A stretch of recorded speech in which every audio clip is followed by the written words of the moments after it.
Bonsoir tout le monde. Bienvenue. Bienvenue à notre rendez-vous quotidien ensemble. Alors, ça me fait un grand plaisir de vous retrouver pour pratiquer ce soir, en ce soir de pleine lune. Oui, il y a quelque chose de quand même de spécial de pratiquer. Là. Je ne sais pas si vous croyez à ça, là, mais l'effet des astres. Mais j'étais contente de réaliser qu'on était à soirée de pleine lune. Puis en fait, ce soir, c'est une lune qui est spéciale. C'est la lune rose, apparemment, qu'on appelle. De ce que je lisais, c'est qu'elle est 357 000 kilomètres de la Terre. Donc, elle est tout près. Donc, elle serait beaucoup plus grosse qu'à l'habitude et teintée d'un rose, peut-être, là. Et aussi le rose, à cause que c'est la première pleine lune après l'équinoxe du printemps. Et là, les bourgeons, les fleurs commencent à sortir doucement. Alors, c'est très bien qu'on prenne ce temps-là ce soir pour pratiquer ensemble, justement se laisser bercer par peut-être l'énergie de la pleine lune. Et c'est aussi une pleine lune en balance. Si vous êtes intéressé par l'astrologie, moi, je trouve ça toujours très intéressant. Et je me disais, tiens, une pleine lune en balance, équilibre, on a besoin d'équilibre, de balancer les choses. Alors, je sais pas, moi, j'ai trouvé ça très intéressant de réaliser ça ce soir. Alors, on va pratiquer avec la pleine lune là, qui va doucement apparaître à la fenêtre pendant qu'on pratique ensemble. Alors, ce soir, un peu le plan de la soirée, c'est de méditer une trentaine de minutes, peut-être 25 minutes ensemble. Puis ensuite, je vais nommer quelques mots là, sur la pratique, comment la pratique peut être aidante pour nous. Et si c'est possible, si on a assez de temps, j'aimerais finir avec une pratique de compassion et d'équanimité. On fait un petit mix. Il me semble qu'avec la pleine lune de l'équanimité, ça ferait du bien. Mon nom est Roxane Do, si vous êtes ici pour la première fois. Ça me fait un grand plaisir de pratiquer avec vous tous au nom de Voix boréale. Et c'était le fun, ce midi, on avait Pascal Auclair, qui est un des professeurs fondateurs de cet organisme-ci, qui était là ce midi. Donc, je ne sais pas si vous avez la chance de l'écouter, mais il y a la vidéo plus bas dans notre YouTube si vous voulez réentendre ces mots. Il sera là tous les mardis midi dorénavant en alternant français et anglais. Alors voilà, alors on est ici, là, la gang de Voix boréale, c'est le fun de voir, là, il y a plusieurs noms que je reconnais. On ressort tout le monde. Hey, Julie, je suis Sassibi, avec James, super, toi tu vas avoir une belle lune, j'imagine. OK, alors on va prendre le temps de s'installer. Alors je vous invite à trouver une posture qui est confortable.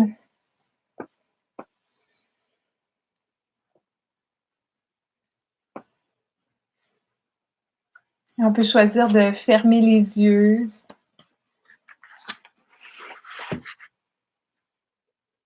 Ou si on décide de les laisser ouverts, je vous invite à les mettre quelques centimètres devant vous pour laisser l'attention se déposer en vous.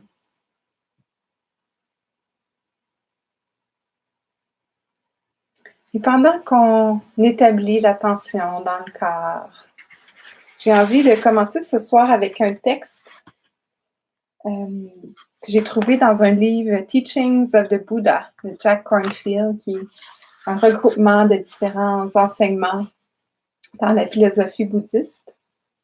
Et là, je vais traduire librement le texte. C'est un texte très touchant d'une nonne bouddhiste, la nonne Nigama.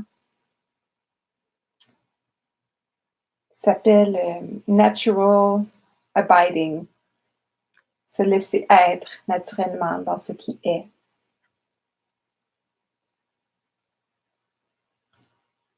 Ne fais rien de spécial avec l'esprit. Laisse l'esprit être authentique dans un état naturel.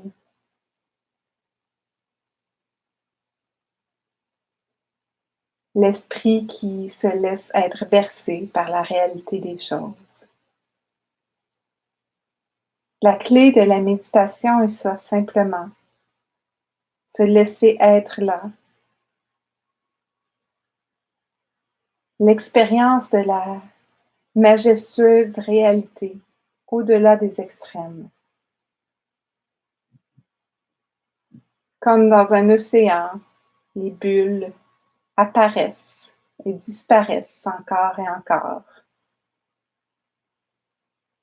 Pareillement, les pensées sont simplement similaires dans cette réalité ultime.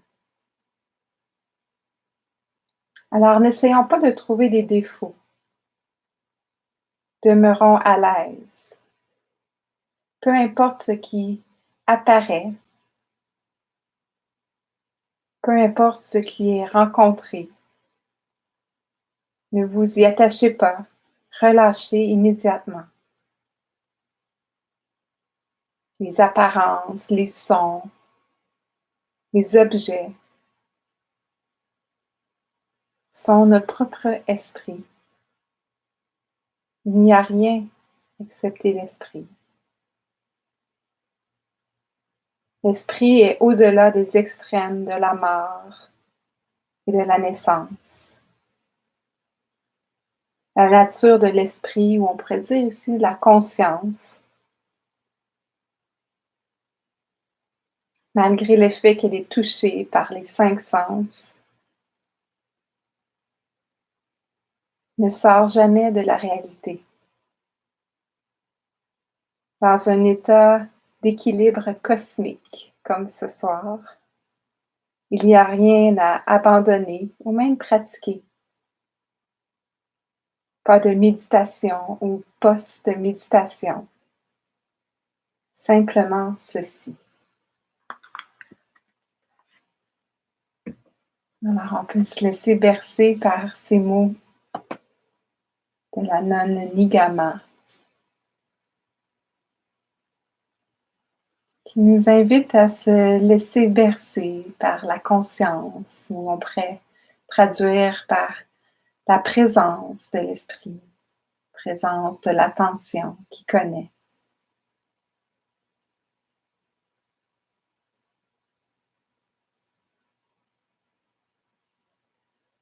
Et là, on est accompagné par nous tous, là, une vingtaine de personnes ensemble. On est accompagné par cette belle lune là, qui est tout près.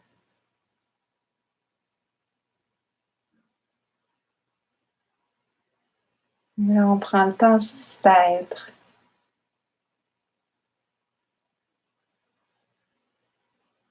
De s'arrêter, d'écouter, d'entendre.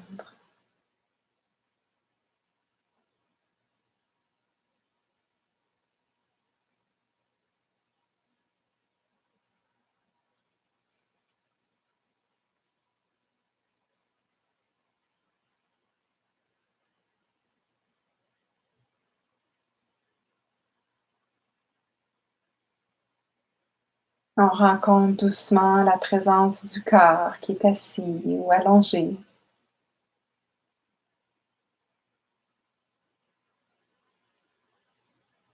On rencontre ce corps qui respire.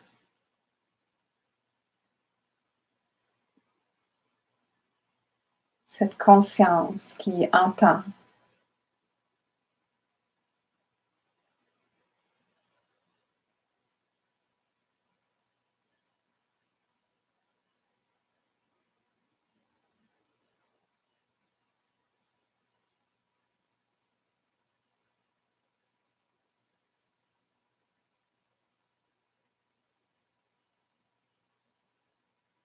On invite notre présence à accueillir avec beaucoup de bienveillance, de douceur.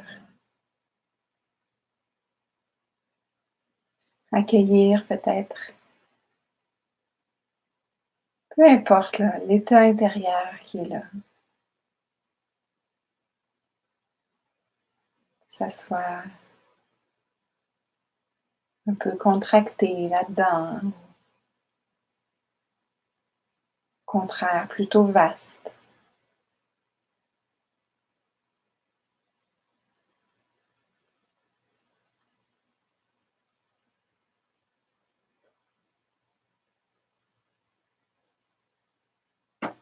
Être simplement assis à ce qui est là en nous, à ce qui émerge un instant à la fois.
Rien à faire, rien à forcer. Simplement être touché, rencontrer, connaître.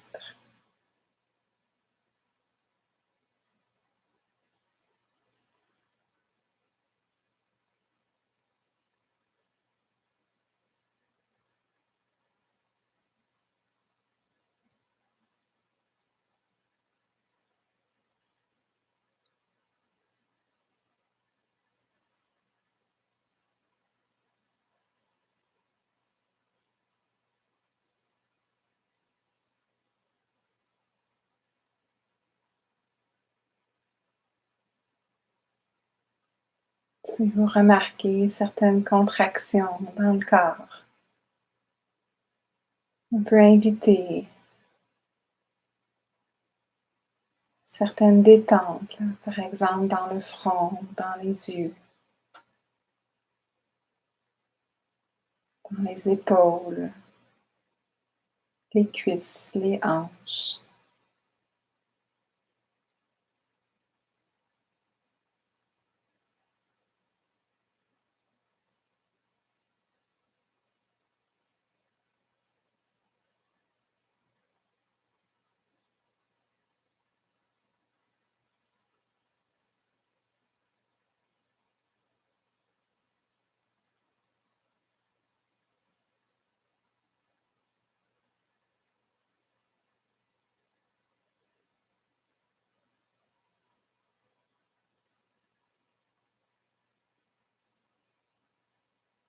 Si c'est aidant pour nous ce soir, on peut laisser l'attention être un peu plus curieuse du corps qui respire. Si la respiration n'est pas un endroit neutre, aidant pour vous, on pourrait prendre le temps d'écouter, d'entendre, entendre le silence là, de la lune,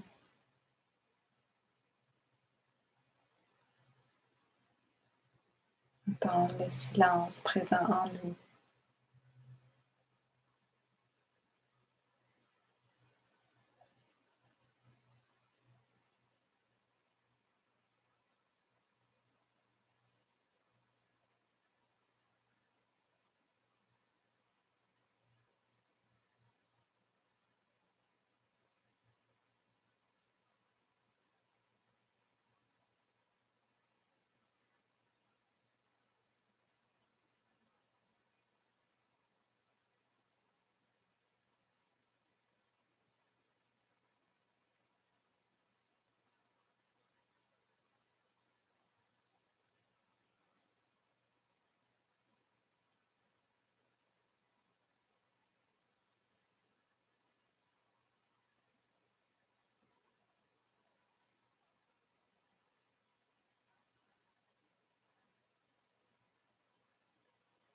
On continue d'adoucir la façon qu'on rencontre les phénomènes qui apparaissent et ensuite disparaissent. Ce qu'on peut rencontrer sans vouloir modifier ce qui est présent, sans rejeter ce qui est là en nous.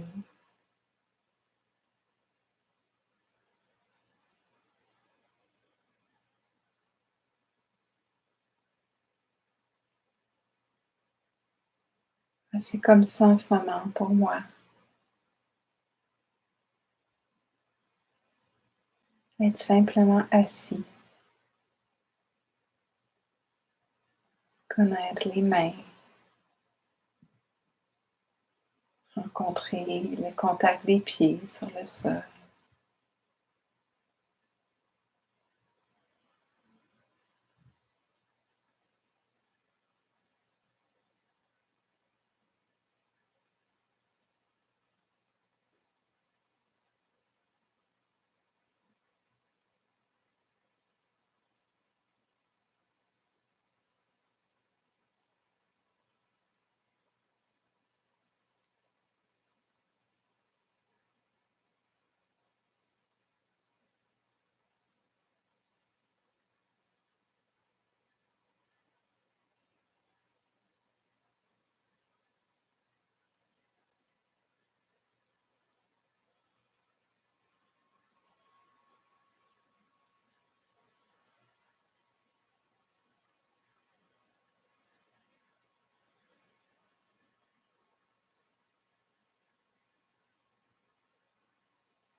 Qu'est-ce qui est là maintenant?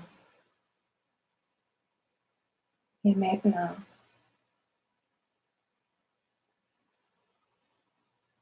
on peut remarquer aussi comment j'entre en relation avec ce qui est là. Est-ce qu'il y a la présence de aversion, de désir, ou c'est plutôt curieux, ouvert, accueillant?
On continue de rencontrer ce qui est là, qui est présent, ou même ce qui est absent.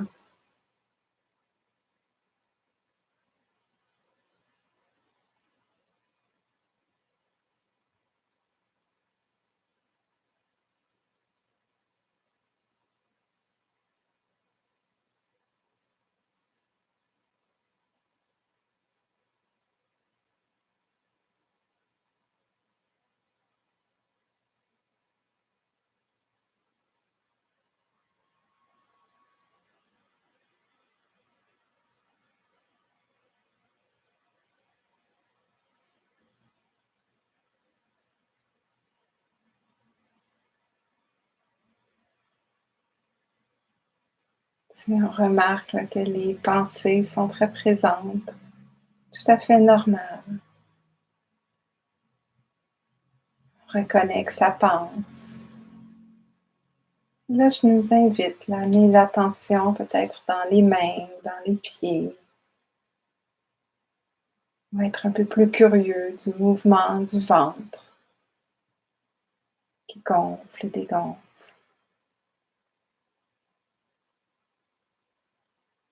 Et à faire ce choix, encore juste pour quelques minutes,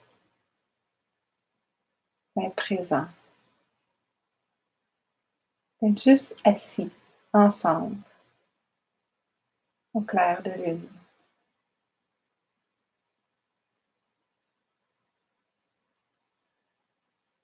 Cet acte radical là, de s'arrêter.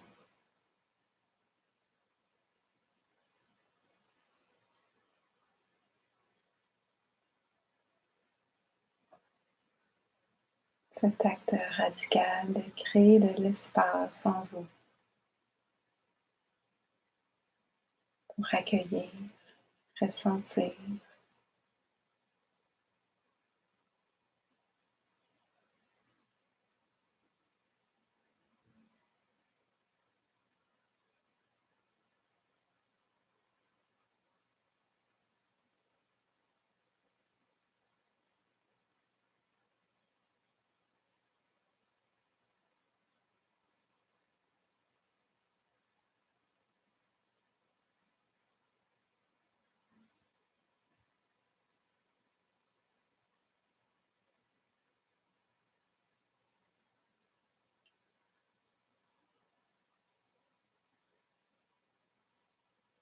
Et pour la dernière minute, je nous invite à revenir à l'intention de présence, de calme, de rencontre,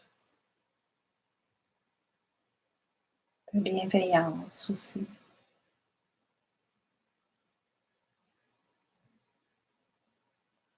Qu'est-ce que ça goûte en moi, là? Juste d'inviter le calme, d'inviter la présence.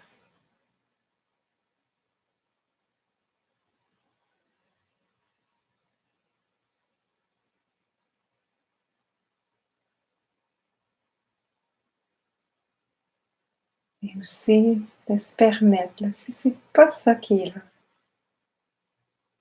est-ce qu'on peut aussi accueillir ce qui est présent en nous?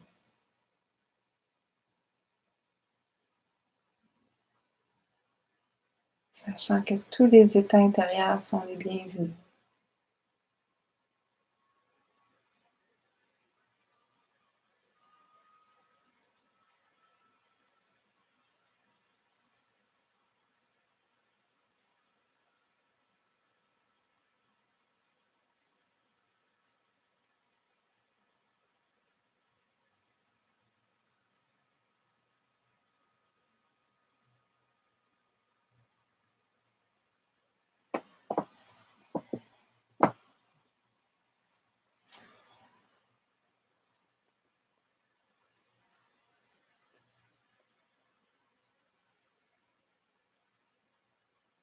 On peut prendre contact avec les pieds une dernière fois, rencontrer la chaleur ou la fraîcheur des mains. Bien sentir les fesses sur le coussin, rencontrer la posture du corps.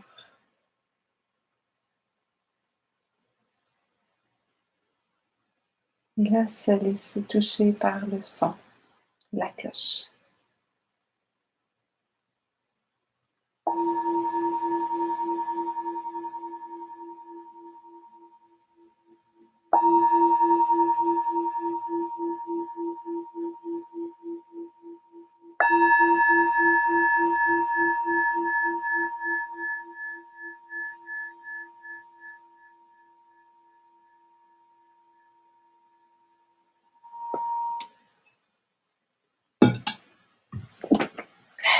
Pardon. Merci tout le monde pour votre pratique. Que les bénéfices de notre pratique ensemble rejaillissent partout. Si on était dans en fait, peut-être que certains d'entre nous, on se considère comme bouddhistes, mais dans la journée de la pleine lune, c'est vraiment une journée spéciale pour la pratique. C'est une journée où on reprend contact avec les préceptes qui sont en fait des entraînements de non-violence, qui sont de ne pas mentir, de ne pas voler, de ne pas blesser un autre être, de ne pas embrouiller l'esprit. Donc, on prend ces préceptes-là à la soirée de la pleine lune. Souvent, on les prend en fait à chaque jour. Mais la journée de la pleine lune est quelque chose de spécial, où est-ce qu'on amène peut-être une intention un peu plus profonde dans notre pratique cette journée-là. Donc, il y a quelque chose en anglais, le mot c'est auspicious, de précieux, d'important peut-être de pratiquer ensemble ce soir. Alors, merci d'être là, de pratiquer avec moi. J'avais envie de partager avec vous, peut-être que Salima est ici. Tantôt, je suis allée prendre une marche dans mon quartier. J'essaie de sortir dehors un peu pour bouger. Et puis, j'ai été arrêtée par quelqu'un qui m'a reconnue, qui est assis sur son balcon pour me dire qu'elle faisait les pratiques avec nous. Et moi, ça m'a beaucoup touchée, en fait. Moi, je suis un peu toute seule en arrière de l'écran. Je vois les gens là, que je connais, mais c'est le fun de savoir qu'on est plusieurs là, à pratiquer ensemble. Donc voilà, c'est un peu ce que j'avais envie de parler ce soir, à quel point notre pratique, cette pratique-ci peut vraiment peut sembler très solitaire parfois, mais est une pratique en fait qu'on offre à l'autre, un peu comme maintenant on parle de porter le masque, non pas pour se protéger soi, mais pour offrir à l'autre une certaine sécurité. Donc, il y a quelque chose de très touchant là-dedans. J'avais envie ce soir de vous lire mon sutta préféré. Ceux qui me connaissent, vous l'avez déjà entendu, mais c'est pas grave. Dans le bouddhisme Theravada, qui est le bouddhisme qui est très présent en ce moment en Thaïlande, au Sri Lanka, en Birmanie, beaucoup, Vietnam, Laos. Et on se réfère au sutta, donc dans le Pali Canon, le canon Pali. C'est plusieurs textes qui sont inclus là-dedans. Puis des fois, il y a des enseignements fort intéressants qu'on peut aller tirer de ce qui est écrit dans ces partages-là.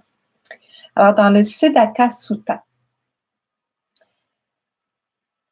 donc c'est une histoire, j'essaie de la rendre un peu plus intéressante que vous la lire mot pour mot, mais c'est l'histoire de Medaka Talika, qui est une acrobate et qui fait des spectacles. On peut imaginer en Inde, il y a 2600 ans, un acrobate avec donc l'assistante qui est Medaka Talika, qui est là avec son maître là, pour faire une performance au public, afin de retirer des sous, pour pouvoir se nourrir avec ce qu'ils obtiennent un peu. Alors, un peu ce qu'ils font. Alors, ce qu'on lui dit, dans le fond. Alors, il y a une acrobate à bambou imaginez qu'il dresse une perche en bambou. Donc, il y a une longue perche en bambou. Il dresse la perche en bambou et il s'adresse à son assistante et il lui dit « Allons, ma chère Medaka Talika, monte à la perche en bambou et tiens-toi sur mes épaules. » « À vos ordres, maître, répond Medaka Talika. Elle monte sur la perche en bambou et se tient sur ses épaules. Alors là, il faut imaginer qu'il y a une pôle de bambou là, très haute. Il y a le maître qui est au-dessus et par-dessus, sur ses épaules, il y a Medaka Talika, donc qui se tient en équilibre sur ça. Alors l'acrobate lui dit « Maintenant, surveille-moi et je te surveillerai. Ainsi, en nous protégeant l'un l'autre, en nous regardant l'un l'autre, nous exhiberons notre talent, recevrons notre récompense et redescendrons sains et saufs de la perche en bambou. » Alors, quand il lui a dit ça, Medaka Talika, qui est son assistante, qui a beaucoup de sagesse, elle lui dit: « Non, non, non, ça ne va pas du tout, maître. Occupez-vous de vous, et moi, je m'occuperai de moi. Et c'est ainsi que nous protégeant l'un et l'autre, en nous regardant l'un l'autre, nous exhiberons notre talent, recevrons notre récompense et redescendrons sains et saufs de la perche en bambou. »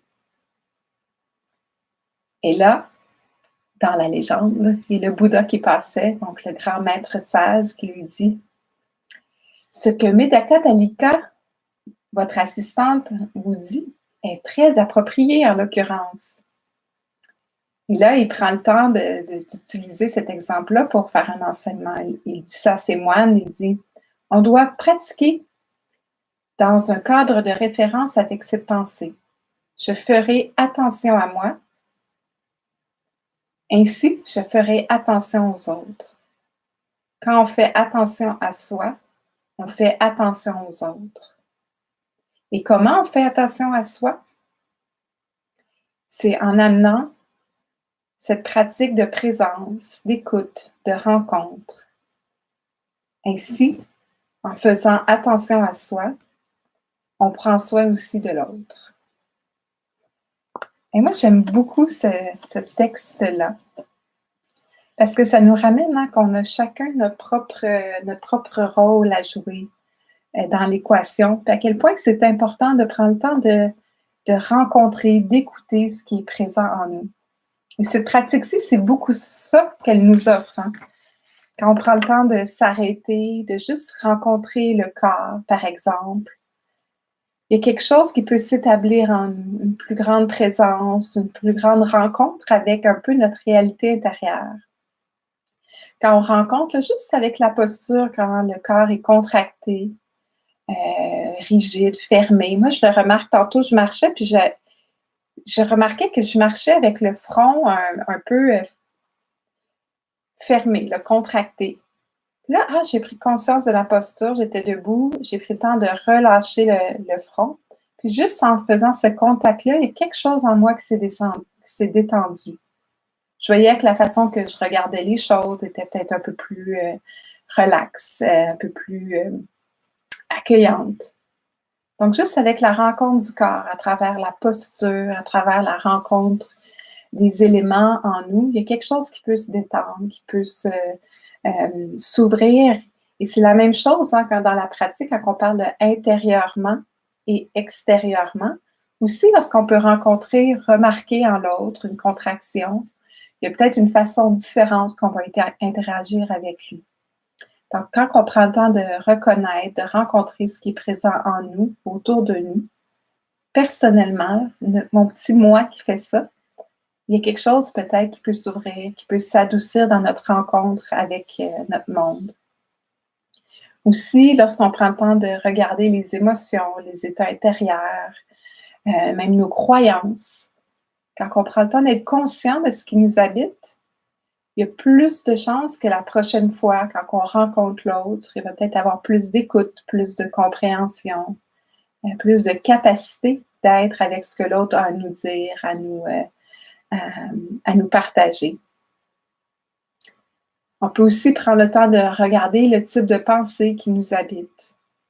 Moi, en ce moment, je remarque quand j'ai un certain type de pensée intérieure, il n'y a pas beaucoup de place pour être là pour l'autre, pour rencontrer l'autre complètement tel qu'il est, parce que je suis un peu prise, happée par ces pensées-là. Donc, le travail doit commencer par moi rencontrer ce qui m'habite pour que je puisse laisser de l'espace pour que l'autre puisse être là, présent, avec tout ce qu'il est. Alors, c'est bien d'avoir beaucoup de présence, en amener, quand on est à l'écoute de soi, d'amener beaucoup d'attention à notre corps, d'attention à nos pensées, à nos états intérieurs. Et même quand on est avec l'autre, que ce soit physiquement ou par texto ou par FaceTime, la technologie qui est partout, est-ce que je peux rester présente dans mon corps autant, mais aussi présente avec l'autre? Donc là, il y a un certain effort juste qui nous amène à vraiment découvrir ce qui m'habite afin de pouvoir être plus réceptif, plus à l'écoute de l'autre et de voir, hein, ma réponse, elle est visitée par quoi? Est-ce qu'elle est visitée par un esprit qui est calme ou plutôt un esprit qui est agité? Donc, en prenant soin de soi, on prend soin de l'autre. Ça me touche toujours de me souvenir de ça, puis je vois à quel point, en fait, c'est pour moi, là, puis encore là, il faut voir pour chacun de vous, moi, c'est très vivant.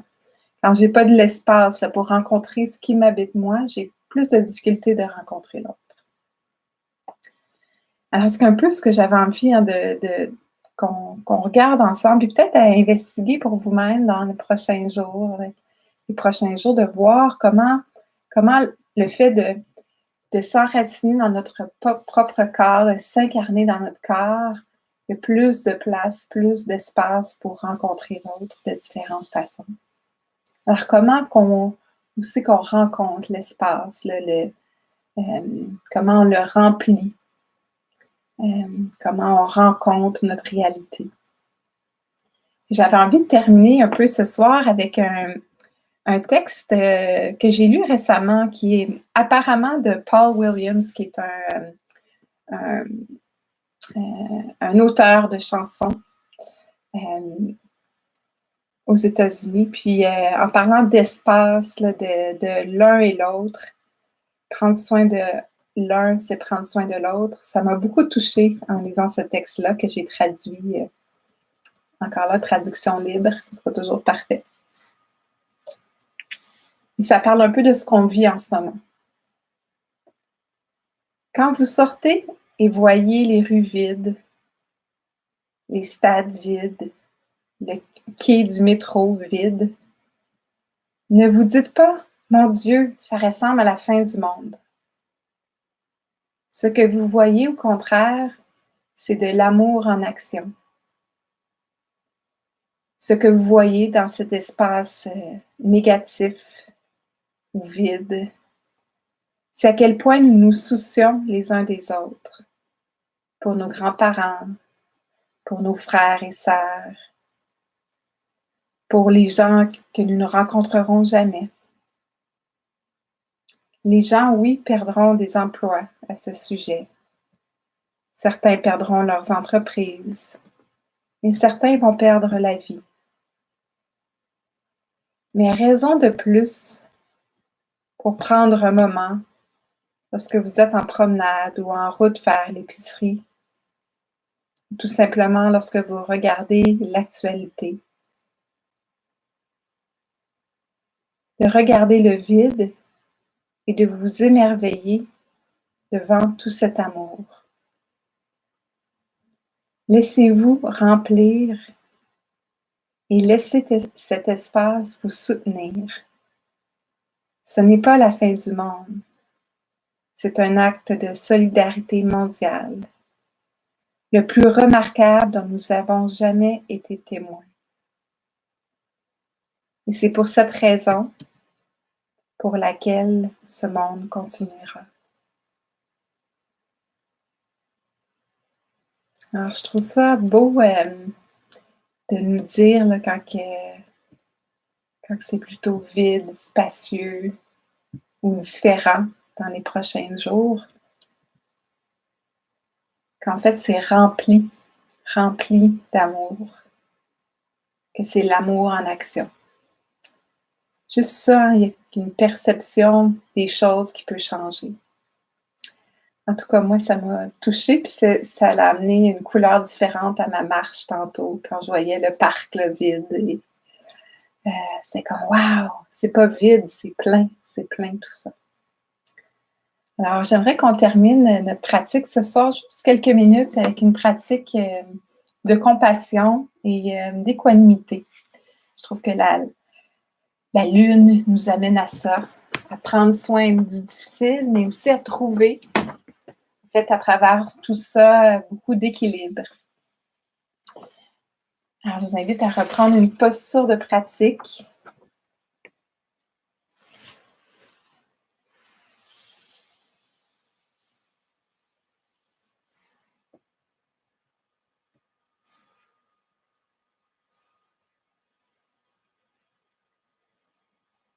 Aussi, hein, ce qui montre là, par rapport à prendre soin de soi, c'est prendre soin de l'autre, c'est aussi à notre présence, à quel point notre présence peut avoir, un impact et inviter l'autre aussi à être présent. Je pense que Pascal parle un peu de ça ce midi. Mmh. Des fois, on n'a pas les mots là, pour soutenir notre monde, mais on peut valider, renforcer hein, que c'est difficile en ce moment, mais aussi de démontrer, là, juste par notre présence, qu'on est là.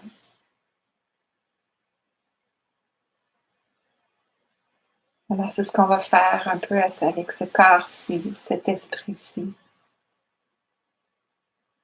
Laisser, laisser ressentir, l'accueillir, valider sans repousser ce qui l'habite et être présent avec tout ça.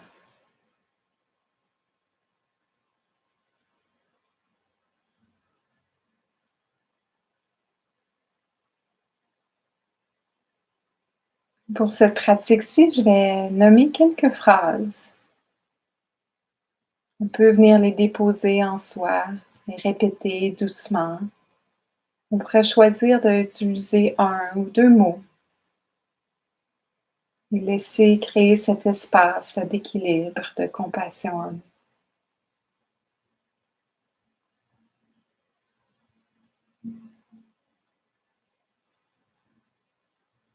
Que la compassion m'enveloppe. On peut s'imaginer là, qu'on est enveloppé.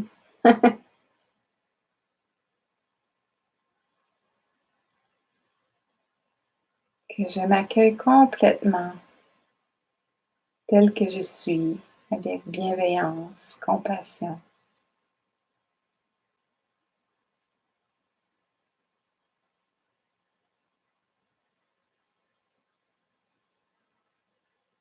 Que je sois à l'abri de la douleur et du chagrin.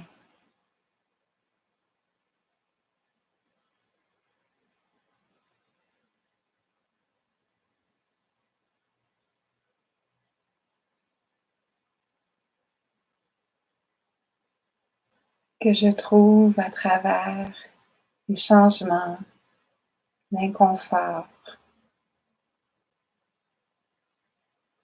l'équilibre, une sérénité.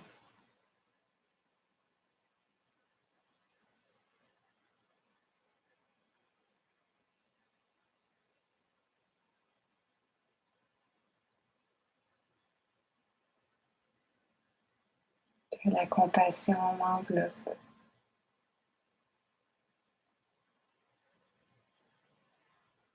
Que je sois douce avec moi-même.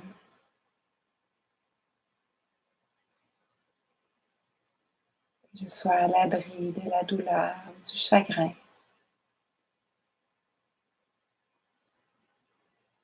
Que je m'accueille complètement avec bienveillance et compassion.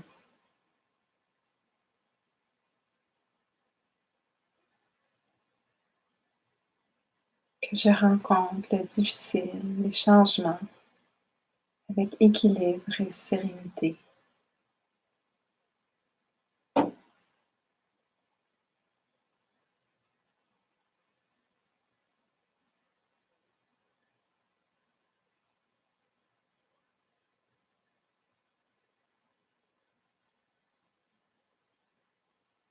Si les mots deviennent trop lourds, je peux juste nommer là, compassion, équilibre, sérénité se dépose en moi, autour de moi.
Doucement, on va ouvrir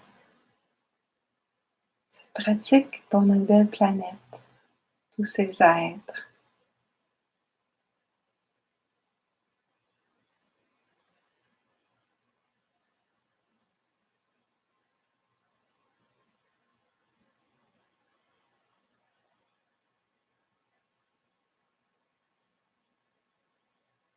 Nous trouvons tous ensemble équilibre et sérénité à travers les changements.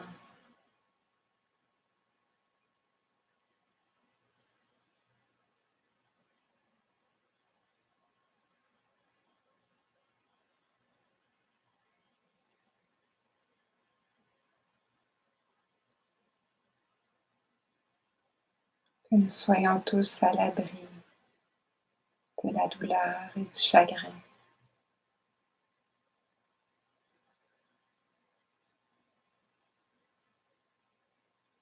Que nous soyons doux l'un avec l'autre.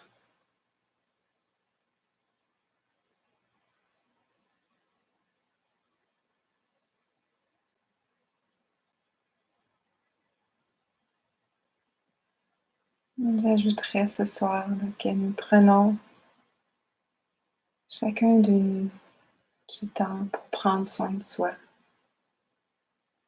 afin de prendre soin de l'autre.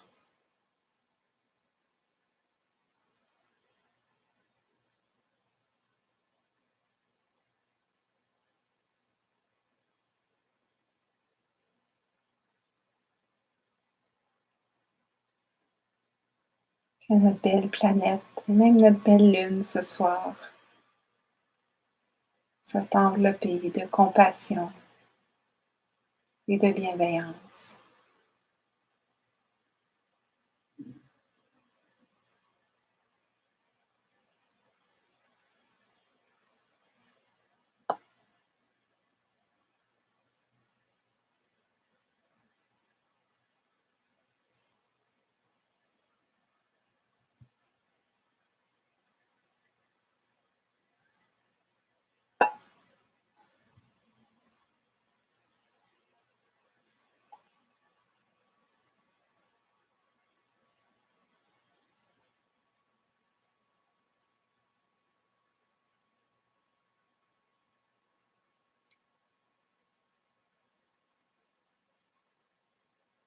Que les bénéfices de notre pratique ensemble ce soir touchent tous les êtres.